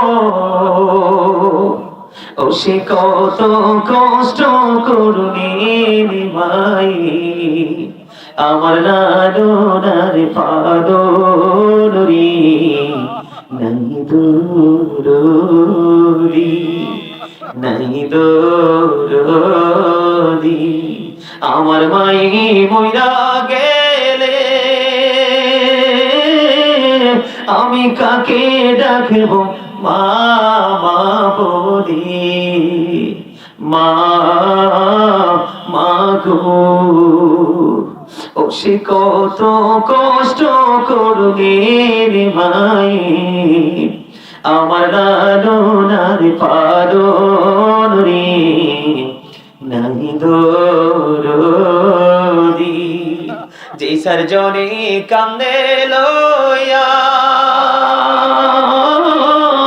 কোথায় যাও গো মাকে নিয়া, ও খুলে দাও মায়ের মুখের কাফন, দেখি জনমের মতন রে নাই দরদি, তোরা কই পাবি অমূল্য রতন, আমার মায়েরই মতন রে নাই দরদি। অন্ধকার কবরের মাঝে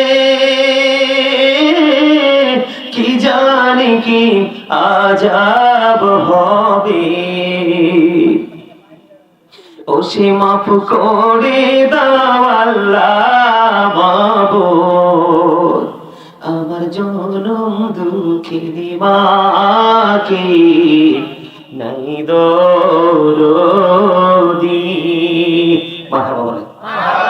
কথাগুলো বুঝতে পারছেন? অনেকেরই মনে মনে চিন্তা আছে, আল্লাহ গো বাবা মা তো চলে গেছে, কি করব? বাবা মা যাদের চলে গেছে, এদিকে তাকান। অনেকে হয়তো বাবা মা থাকা অবস্থা গরিব ছিলেন, টাকা পয়সা ছিল না, বাবা মা চলে যাওয়ার পর আল্লাহ আপনাকে অর্থ দিয়েছে, দৌলত দিয়েছে। আছে না এরকম আমাদের মাঝে? কথা বলেন, আছে নাই? আর জোরে, আর জোরে বলেন, আছে না নাই? এই যে ভাই, ওনার নামটা কি? এই বাড়িওয়ালার ভাগিন আব্দুল মোমেন। এই বাড়িওয়ালার ভাগিন আব্দুল মুমিন ভাই। আমি ওনাকে শুরু থেকে ফলো করছি। ওনার আলোচনা শোনার ধরন ছিল খুব চমৎকার। আর আমি যখন গজল গাইছি, উনি প্রথম আমার কাছে মনে হয় উনি কান্না করেছে অনেক। 500 টাকা হাদিয়া দিয়েছে। মারহাবা কন্যা, আরো জোরে, আর একটু মহব্বতে। চাচা আপনার নাম কি? দিন ইসলাম। তিনি ইসলাম আমার চাচা দিয়েছেন 500 টাকা হাদিয়া। মারহাবা বলেন, আরো জোরে। আপনাদের সবার চিন্তা, অনেকের বাবা মা, আপনি গরিব ছিলেন, অর্থ ছিল না, আপনি বাবা মা চলে যাওয়ার পর আল্লাহ আপনাকে অর্থ দিয়েছে, আপনি বাবা মাকে কেমন করে ভালোবাসবেন? আপনার বাবা মাকে ভালোবাসার ধরন হলো আপনি গরিব মিসকিনকে খাওয়াবেন। কি করবেন? গরিব মিসকিনকে খাওয়াবেন, মাদ্রাসায় বাচ্চাদেরকে খাওয়াবেন, বাসায় দাওয়াত দিয়ে হুজুরদেরকে দিয়ে মিলাদ পড়াবেন, খাওয়াবেন, আয়োজন করবেন, কোরআন খতম করবেন, মসজিদ মাদ্রাসা রাস্তা জন উন্নয়নমূলক কাজে আপনি কি করবেন? দান সাদাকা করবেন। এগুলো আপনার বাবা মার কবরে হাদিয়া চলে যাবে। আমার রাসূল বলেছেন, প্রত্যেকটা জুম্মার দিনে জুম্মার নামাজ শেষে বাবা মার কবর জিয়ারত করো, তোমাকে আল্লাহ রাব্বুল আলামিন পিতামাতার বাধ্য সন্তান হিসেবে কবুল করে নেবে। রাসূল আরো বলেছেন, বাবা মরে গেছে কিন্তু বাবার বন্ধু বেঁচে আছে, তুমি তোমার বাবার বন্ধুর সাথে মিষ্টি আচরণ করো, তাহলেই যেন তুমি তোমার বাবার সাথে ভালো আচরণ করলে। তোমার মা চলে গেছে কিন্তু মায়ের বান্ধবী দুনিয়াতে বেঁচে আছে, মায়ের প্রিয়জন বেঁচে আছে, তুমি তাকে ভালোবাসো, তাকে আদর করো, তখনই তুমি তোমার মায়ের সাথে ভালো আচরণ করলে। এখন কি আমাদের মধ্যে সে শিক্ষা আছে? এগুলো আমার বানানো কথা না, এগুলো হাদিস শরীফের কথা। কিসের কথা? হাদিস শরীফের কথা। আমি অত্যন্ত শ্রদ্ধার সাথে আপনাদেরকে বলতে চাই কথাটা। এখনকার ছেলেরা বাবা মাকে কদর করে না, মূল্যায়ন করে না, তার একটা মাত্র কারণ, এটার জন্য দায়ী আমি বাবা মাকে বলবো। কেন বাবা মাকে বলবো? কারণ every parent should take care their children very carefully. প্রত্যেকটা পিতামাতার উচিত তাদের সন্তানের দায়িত্ব যত্ন সহকারে পালন করা। কেননা আপনি সন্তানের দায়িত্ব যদি আপনি যথাযথভাবে পালন না করেন, তাহলে সন্তান কখনোই সুশিক্ষায় শিক্ষিত হবে না। আমি আপনাদেরকে বলি কেমন ভাবে দায়িত্বটা পালন করবেন। একবার ছোট্ট একটা টপিক আমি আপনাদেরকে দেই, সূক্ষ্মভাবে খেয়াল করবেন। আমার রাসূল বলেছেন, আপনার সন্তান যখন পৃথিবীতে আসবে কি করবে? আপনার সন্তান যখন পৃথিবীতে আসবে, আপনার দায়িত্ব সর্বপ্রথম আপনি সন্তানের কানে আযান দিবেন। মা খাতুনে জান্নাত ফাতেমার সন্তান জান্নাতের সরদার যখন পৃথিবীতে এসেছিল, আমার নবীজি আমরা আযানের আগে যেমনি নামাজের আগে যেভাবে আযান দেই, নামাজের প্রস্তুতির জন্য ঠিক তেমনি ভাবে আযান দিয়েছিলেন। কিন্তু এখনকার বাচ্চা কাচ্চা, মার তো প্রসব ব্যথাই ওঠে না। কয়দিন আগে আমার আশপাশে এক মহিলার বাচ্চা ডেলিভারি হয়েছে। মহিলার যে বাচ্চা হবে এটা মহিলা বুঝতেই পারে নাই। ডাক্তার ডেট দিয়েছে, ডাক্তার ডেট মতনই হসপিটালে সিজার করে ফেলছে। নাউজুবিল্লাহ বলেন। এখন এই বাচ্চাটার ভবিষ্যৎ কি? এমনও হতে পারে অনেক মা আছে, বাচ্চা জন্মের পরে মায়ের বুকের দুধই চোখে দেখে নাই। আছে না নাই? অথচ আমার রাসূল বলেছে, তুমি তোমার সন্তানকে, মাকে দায়িত্ব দিয়েছেন কমপক্ষে 2 বছর বুকের দুধ খাওয়াবো। কিন্তু এই দায়িত্ব আপনি পালন করলেন। আমি ফার্স্ট টাইম একটা একটা করে ধারাবাহিকভাবে বলছি। আপনাকে প্রথম দায়িত্ব দেওয়া হয়েছে কি, সন্তান পৃথিবীতে আসার পর আপনি কি করেন, আযান দেন। কিন্তু আপনি প্রথমে আযান দেন নাই, আল্লাহ এবং আল্লাহ রাসূলের বিধান কি করেছেন, অমান্য করেছেন। আপনি ফার্স্ট টাইমে মিস্টেক করেছেন। সেকেন্ড মিস্টেকটা কোথায়, সন্তান এসছে মাত্র 7 দিন হলো, কতদিন, 7 দিন যখন হয় আপনার সন্তানের মাথার চুল ফালাতে হবে। কি করতে হবে, বাচ্চার নাম রাখতে হবে। এবং পুত্র সন্তান হলে 1 বছরের 2টা ছাগল দিয়ে আকিকা দিতে হবে, কন্যা সন্তান হলে 1 বছরের 1টা ছাগল দিয়ে আকিকা দিতে হবে। এখন আপনি তো একটাও করেন নাই। হসপিটালে বাচ্চা সুস্থ, হসপিটালে বাচ্চা সিজারে হয়েছে, কারণ এটা সময়ের আগে হয়েছে। তো এই জন্য ডাক্তার বলে 3 মাস 6 মাস, অনেক বাচ্চার 1 বছরও চুল ফালায় না। তো আপনি কি করলেন, কতগুলো কোরআন হাদিস আল্লাহ রাসূলের কতগুলো হুকুমকে অমান্য করলেন। তারপরে এটা আপনার বরকত হবে কোত্থেকে, কথা আমার বুঝতে পারছেন? আচ্ছা গেল এটা। 2 বছর পর্যন্ত মায়ের দায়িত্ব হলো সন্তানকে বুকের দুধ খাওয়াতে হবে। কি করতে হবে, 2 বছর পর্যন্ত সন্তানকে মায়ের বুকের দুধ খাওয়াতে হবে। এখন অনেক বাচ্চা আছে মায়ের দুধই তো দেখে না চোখে, আছে না নাই? আচ্ছা গেল একটা। সর্বশেষ একটু বড় হতে যখন লাগবে, আপনি 7 বছরে যখন পা দিবে, আপনার সন্তানকে আপনি নামাজের জন্য তাগিদ দেন। কয়টা সন্তানকে বাবা মায়ের নামাজ পড়তে তাগিদ দেয় বলুন তো? একবারে বুঝতে শিখার আগেই তার হাতে মোবাইল। কথা বলে দেখেন, বুঝতে শিখার আগেই তার হাতে কি, মোবাইল। এই গেল একটা। 10 বছরে যখন পা দিবে, তোমার সন্তানকে নামাজ না পড়লে প্রহার করো, মানে হালকা পাতলা মায়ের দাও, এবং বিছানাটা পৃথক করে দাও, আলাদা করে দাও। এরপরে সর্বশেষ আপনার ছেলেটা বুঝে শুনে বড় হয়েছে, প্রাপ্তবয়স্ক হচ্ছে ধীরে ধীরে, কিন্তু তাকে আপনি কি করবেন, শিক্ষা দিবেন। কি করবেন? এখন আপনারা তো ইংলিশ মিডিয়াম নিয়ে ভাবেন, আপনারা একটু সূক্ষ্মভাবে একটা জিনিস নেবেন। আমরা প্রাইমারি স্টুডেন্ট, কি আমরা প্রাইমারি স্টুডেন্ট, আমাদের প্রথম বই দিল 3টা, কয়টা, বাংলা, অঙ্ক, ইংরেজি। কয়টা বই দিল? আমাদের ব্রেইনে কিন্তু কোনো প্রেশার নাই, আমরা ফ্রিলি অল্প অল্প করে শিখেছি। এনারা যারা আছে আমার সারিতে, প্রথম সারিতে, তারা আমার চেয়ে ভালো জানে। আমি তো পড়ে আসছি, তারা আমার জন্মেরও আগে আসছে। দাদা ভাই কি ঠিক বলছি না? প্রাইমারি ছিল। আমি যখন আমাদের কুমিল্লা ভিক্টোরিয়া কলেজে যখন ইংলিশ বিভাগে ছিলাম, আমার ম্যাম যিনি ছিলেন, উনি ছিলেন ফেরদাউস, জান্নাতুল ফেরদাউস। আমার ম্যাম আমাদেরকে বলেছিলেন, আমাদেরকে যখন ক্লাস করাইতেন, তিনি একদিন আমাদেরকে বুঝাইতে গিয়ে তিনি আমাদেরকে বলেছিলেন যে তোমরা এবং তোমাদের আওলাদের কাউকে, কোনো বাচ্চাকে তোমরা কিন্ডারগার্টেনে ভর্তি করো না।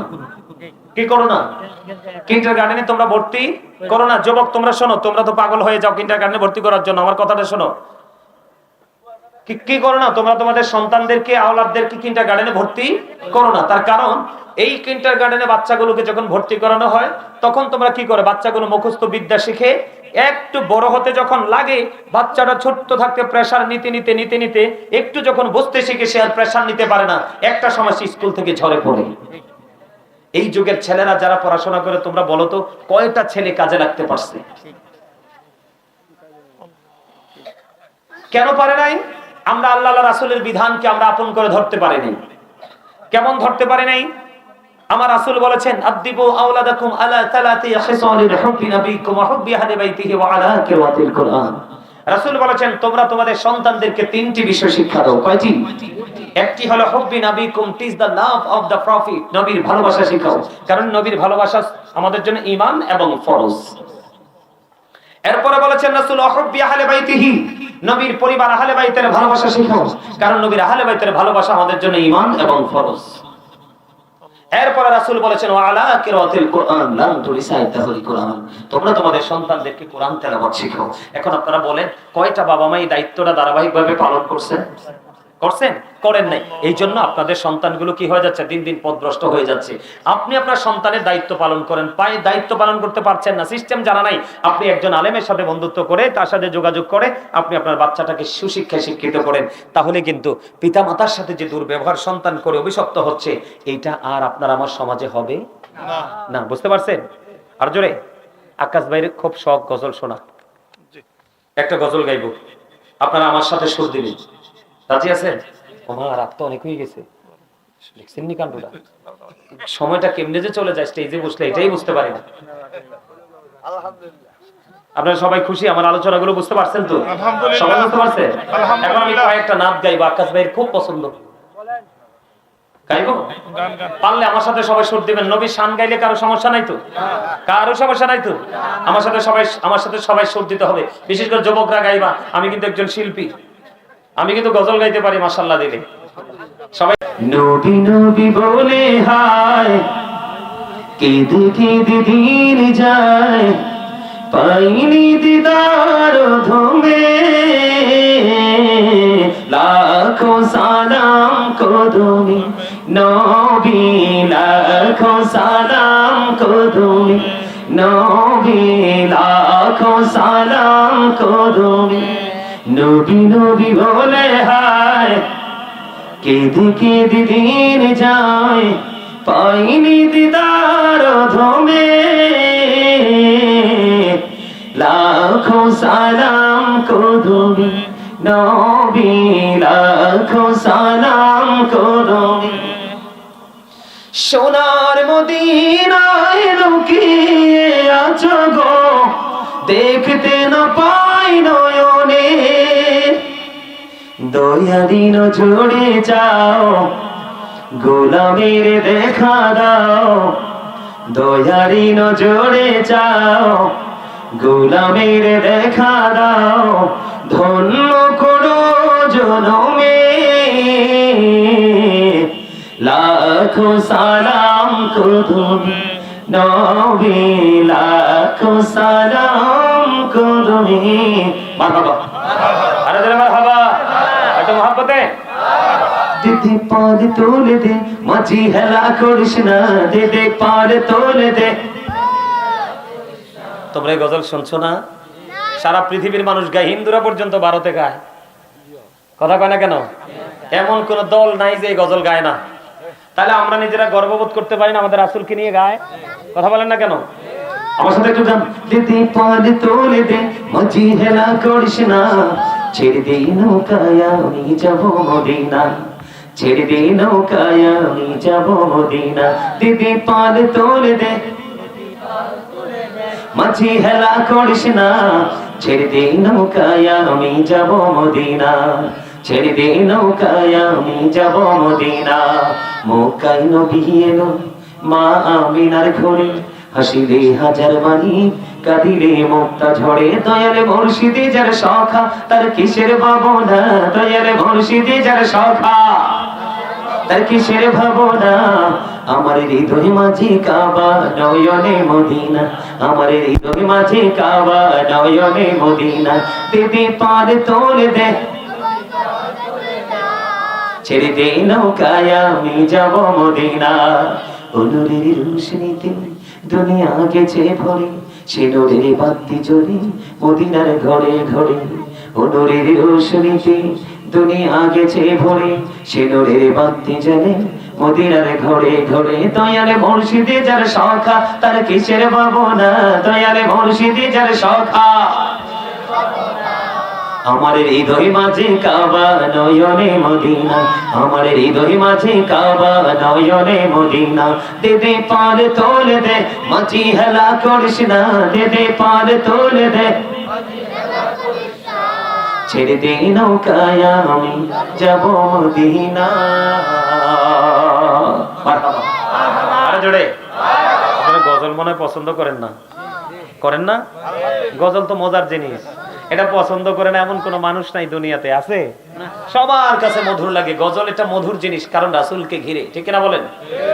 জগৎটাকে আল্লাহ পাকে সুন্দর সাজাইছে, সর্বশেষে নূর নবীকে ধরায় পাঠাইছে, সর্বশেষে নূর নবীকে ধরায় পাঠাইছে। জগৎটাকে আল্লাহ পাকে সুন্দর সাজাইছে, জগৎটাকে আল্লাহ পাকে সুন্দর সাজাইছে, সর্বশেষে নূর নবীকে ধরায় পাঠাইছে, সর্বশেষে নূর নবীকে ধরায় পাঠাইছে। নবীকে আল্লাহ আপনে নূরে সৃষ্টি করে সবার আগে, পাঠাইয়া সবার পরে সম্মান দেখাইছে, পাঠাইয়া সবার পরে সম্মান দেখাইছে। সর্বশেষে নূর নবীকে ধরায় পাঠাইছে, সর্বশেষে নূর নবীকে ধরায় পাঠাইছে। সবুজ রঙে জমিনটারে সাজায় আছে সুন্দর করে, আকাশেতে মিটি মিটি তারা ঝুলাইছে, আকাশেতে মিঠে মিঠে তারা ঝুলাইছে, সর্বশেষে নূর নবীকে ধরায় পাঠাইছে, সর্বশেষে নূর নবীকে ধরায় পাঠাইছে। মারহাবা, আরো জোরে বলেন মারহাবা। সম্মানিত উপস্থিতি, সকলে 5 ওয়াক্ত নামাজ পড়বেন, হালাল পথে রোজগার করবেন, সামাজিক বন্ধনে আবদ্ধ হয়ে চলবেন, কারো হক নষ্ট করবেন না, মিথ্যা কথা বলবেন না, গীবত বলবেন না। আর এই সব ধরনের নোংরামি থেকে বাঁচতে হলে একটা অস্ত্র আপনার জীবনের সবচেয়ে বড় অস্ত্র, যেটা হলো 5 ওয়াক্ত নামাজ। কি? 5 ওয়াক্ত। আপনি যদি 5 ওয়াক্ত নামাজ ঠিক মতো করতে পারেন, আর কবর জিয়ারত করবেন বেশি বেশি। কি কথা বলেন? কি করবেন? কবর জিয়ারত করবেন বেশি বেশি। কবর জিয়ারত যত বেশি করবেন, তত আপনার মনটা কি থাকবে? নরম থাকবে। মৃত্যুর কথা স্মরণ হবে, আপনাকে কোনো অন্যায় অপরাধ, কোনো ধরনের জুলুম আপনাকে কি করবে না, আঁকড়ে ধরবে না, গ্রাস করবে না। সম্মানিত উপস্থিতি, এই যে আজকে মৃত্যুবার্ষিকী উপলক্ষে আমরা এসেছি, তাই না? একজন মৃত্যু ব্যক্তি বা তার আওলাদের মৃত্যু বরণ করেছে, সে স্মরণে আমরা মাগফিরাত কামনায় আজকের এই জান্নাতের বাগানে এসেছি। তাদের আপন স্বজন যারা চলে গেছে, তারাও আজকে বেনিফিশিয়ারি, আমরা যারা উপস্থিত হয়েছে আমরাও বেনিফিশিয়ারি, ঠিক না বলেন? আল্লাহ আমাদের সবাইকে কবুল করে নিক, সকলে বলুন আমিন, আর জোরে বলুন আমিন। সম্মানিত উপস্থিতি, আপনারা কি রাসূলকে দাঁড়িয়ে সালাম দেওয়া পছন্দ করেন? নবীজিকে দাঁড়িয়ে সালাম দেওয়া পছন্দ করে? নবীজিকে দাঁড়িয়ে সালাম দিতে আপনাদের কোনো আপত্তি নাই তো? সবাই পছন্দ করেন তো? আলহামদুলিল্লাহ। কারণ আল্লাহ রাব্বুল আলামিন কোরআনে সূরা ফাতিহা বলেছেন অতুআযিরহু ওয়া তুওয়াক্কিরহু। আল্লাহ বলেছেন help him and respect him. আমরা দাঁড়িয়ে সম্মান করি, জাস্ট এটা মুস্তাহাব, আমরা রাসূলকে মহব্বত করে সম্মান করি, কারণ নবীজি তার আপন রওজায় জিন্দা এবং নামাজরত অবস্থায়। আল আমবিয়াউ আহইয়াউন ফি কুবুরিহিম ইউসাল্লুন। নবীরা তাদের আপন আপন রওজায় জিন্দা, তারা নামাজরত অবস্থায়। তাহলে কখনো যদি কেউ নবীজিকে দাঁড়িয়ে সালাম দেয়, আপনি যদি না দেন সেটা আপনার পার্সোনাল জিনিস, কিন্তু কেউ দিলে কাউকে বকা দিবেন না, কারণ বকা দিলেই আপনার উপর একটা নেগেটিভ রিঅ্যাকশন চলে আসবে, ঠিক কিনা বলেন? আর জোরে বলেন আমার আল্লাহ আল্লাহ আল্লাহ লা ইলাহা ইল্লাহু আল্লাহ আল্লাহ আল্লাহ লা ইলাহা ইল্লাহু। মনটাই আমার চাই যে শুরু যেতে মদিনায়, আইরে ও বুঝি মনে রে বোঝে যত সে তো বোঝে না নবীজি আল্লাহ আল্লাহ আল্লাহ লা ইলাহা ইল্লাহু আল্লাহ আল্লাহ আল্লাহ লা ইলাহা ইল্লাহু। না জানি তো বাইতে নৌকা, না জানি সাঁতার, আইরে দয়া করে পার করিও জাহান্নাম মাজার নবীজি আল্লাহ আল্লাহ আল্লাহ লা ইলাহা ইল্লাহু আল্লাহ আল্লাহ আল্লাহ লা ইলাহা ইল্লাহু। গুনাহগারের গুনাহ চোরে দিদারে আপনার, হায়রে দয়া করে দিয়ে দেখা হাবিবে দো জাহান নবীজি আল্লাহ আল্লাহ আল্লাহ লা ইলাহা ইল্লাহু আল্লাহ আল্লাহ আল্লাহ লা ইলাহা ইল্লাহু। আপন নূর দিয়া আল্লাহ করিয়া সৃজন, আরশের পরে কুরসির তরে রাখিলেন গোপন নবীজি আল্লাহ আল্লাহ আল্লাহ লা ইলাহা ইল্লাহু আল্লাহ আল্লাহ আল্লাহ লা ইলাহা ইল্লাহু।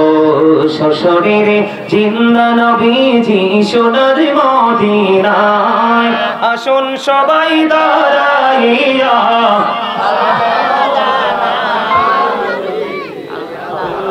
আল্লাহ আল্লাহ লা ইলাহা ইল্লাহু আল্লাহ আল্লাহ আল্লাহ লা ইলাহা ইল্লাহু।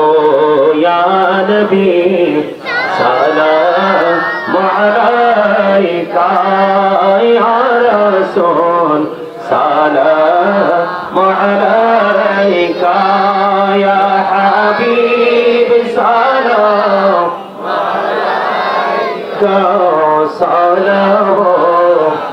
সালামুল্লাহ নবী গো দেখিলে আপনাকে জীবনের গুনাহ ঝরে যাবে দেখা দেন নবী গো স্বপনে এই আরজ আপনার চরণে আনবী সালাম আলাইকা ইয়া রাসূল সালাম আলাইকা ইয়া হাবিব সালাম আলাইকা সালাওয়াতুল্লাহ আহদ জাহানের বাদশাহ কান্দে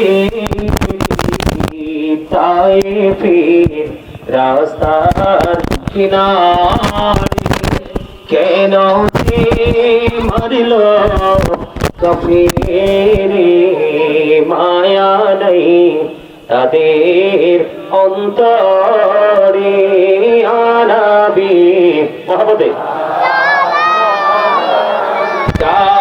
ইয়া রাসূল সালাম আলাইকা ইয়া হাবিব সালাম আলাইকা সালাওয়াত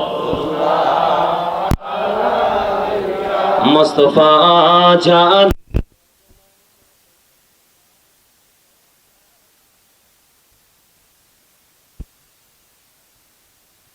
तो फेरा कौसारा में गौसल आजम इमामतो का वन्नो का जलवाए शादी कुदरत फेरा कौसारा मुस्तफा जानी रहमत फेरा कौसारा मुशम्हे बजमे हिदायत फेरा بلغ العلا بكماله له حسنت جميع خصاله صلى عليه وآله صلى الله على محمد صلى الله عليه وسلم صلى الله محمد صلى الله الصلاة والسلام عليك يا رسول الله الصلاة والسلام عليك يا حبيب الله الصلاة والسلام عليك يا شفيع المذنبين الصلاة والسلام عليك يا رحمة للعالمين الصلاة والسلام عليك يا نور الله وجوهره الأول أرني بجمالك يا رسول الله أنت اللهم قوله الكريم بألف شز من صلاة وتسليم اللهم صل وسلم وبارك عليه সকলে একবার বলুন আলহামদুলিল্লাহ।